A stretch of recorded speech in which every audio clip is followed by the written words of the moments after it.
Vítejte v Českém ráji, kde má své voňavé království turnovský pekař Jiří Mikula.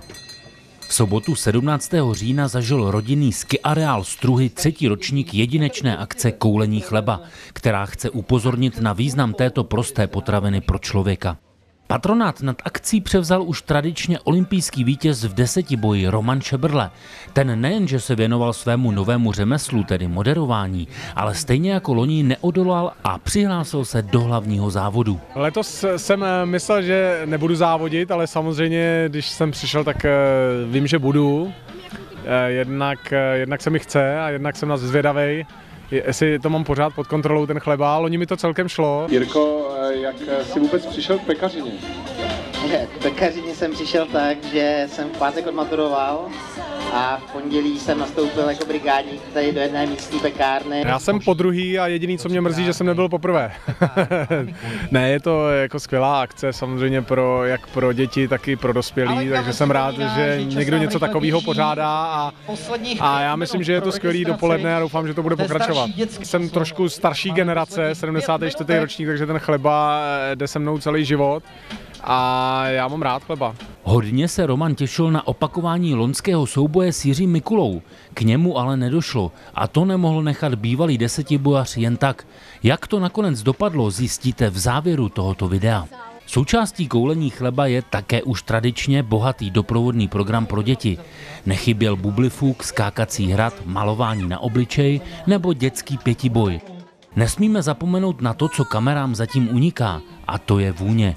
Vůně čerstvých dobrot z pekárny a cukrárny Mikula se linula od rána celým areálem.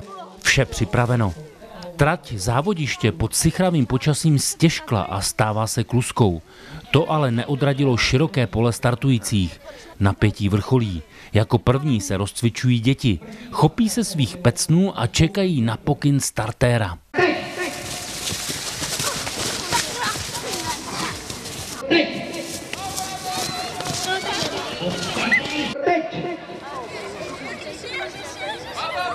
Tohle má trošku vlažnější začátek.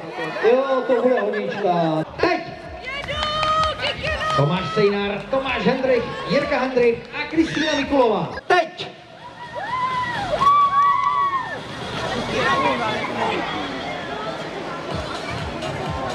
Teď! Martin Liška, David Prdl, Šimon Světlík, Lukáš Dědek, Míša Rezlerová, Tomáš Budeš. A pak už přicházejí první vítězství a také prohry. Famózní závěr! Načta rezignace. Neopakovatelnou atmosféru podtrhuje strhující komentář Honzy Žíly. Holky to vzali hopat. Rozjedem to. Výborně zvládla rozběh semifinále a stává se i vítězkou téhleté kategorie. Karolína Janatková. No normálně, jak říkal pan Šebrle, normálně vzít chleba a kutálet ho co nejrychleji do cíle. Chtěla jsem vyhrát mobil. Jo, mám radost. Vyhrála jsem teda ten mobil a pocedák. Po kategorii od 7 do 15 let se vrhnou na svah v doprovodu rodičů ti nejmenší. 3kilové pecny některým sahají do pasu. To už závodiště obklopili davy fanoušků. Startovní pole. Pojďte je pozbudit, to jsou naši nejmenší závodníci. Obrovské drama nabídl závod žen. K vidění byly pády i kotrmelce. Vítězku určila až cílová fotografie. Stala se jí Dana Vitoušová, která tak dokázala zopakovat loňský triumf.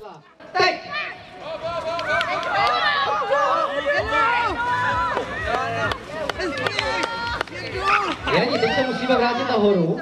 Určitě, hned to restaurovou. A pozor, zastavíme, pozor. No, Bochník by tam byl, ale nebyla tam závodnice. To vyhrávají loni. Jdeme na to. Tady jsou stupně vítězů. Dana Vitoušová. Mám ohromnou radost. Vůbec se tam nepamatuju, jak to proběhlo, ale radost mám velikou. Super akce. S dětma se vyřádíme, ty jsou spokojení, my taky, a o to jde. Zúčastnili jsme se všichni. Když už, tak už všichni. Jeho historie od založení. A my musíme fandit tátovi, takže já vám asi uteču a musíme podporovat. V následujícím závodě mužů poprvé zazářil talent Jakuba Vambacha. Dobře sledujte tohoto mladíka. Pecny ho poslouchají, jako by je sám uválel. Mezi muži nenašel konkurenta a všem bylo jasné, že tu Romanu Šeberlemu vyrostl zdatný konkurent. Jakub Vambach! To je ono, tak teď fotíme, to bude ta správná fotka. Přichází vrchol koulení chleba. Závod elite, otevřený všem kategoriím. Od všech předešlých se liší tím, že závodníci startují pod svahem a i z pecny vybíhají k nejvýše položené brance. Přichází očekávaný souboj neznámého Jakuba Vambacha s legendou světové atletiky Romanem Šeberlem. Porazit olympijského vítěze se nepoštěstí každému. Své by o tom mohl vyprávět i Jiří Mikula. Ovšem Jakub Vambach ani na vteřinu nezaváhal a s pecnem poslušně přilepeným u nohy ovládl i hlavní závod. A modrý závodník do toho jde srdcem. A vypadá to, že to má ložený. Hurá! Roman na stupně vítězů taky. Gratulujeme. Jakub Vambach zase.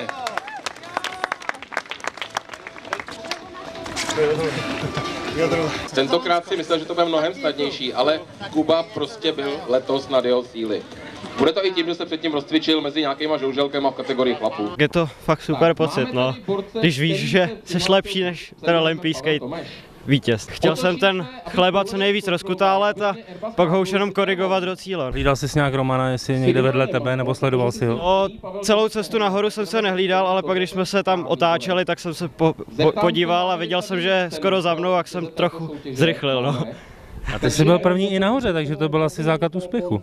Myslím, že ten, kdo byl první nahoře, tak pak už to bylo jednodušší, to z koule dolů. Na závěr rozuzlení případu odvety souboje mezi Jiřím Mikulou a Romanem Šeberlem.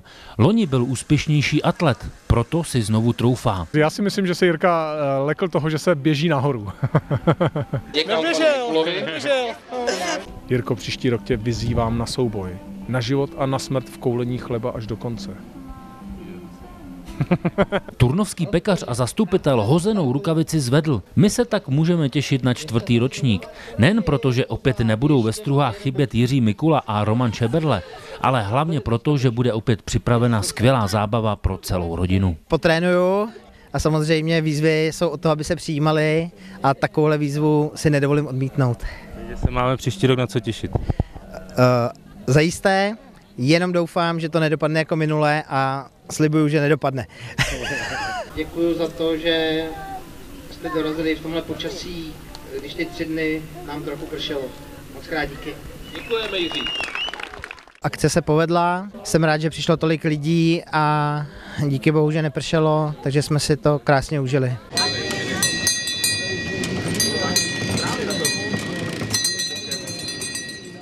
Koulíme chleba jenom s prošlou lhůtou prodejnosti a stejně i tak použité bochníky zamíří pro koníčky, které pomáhají hypoterapii.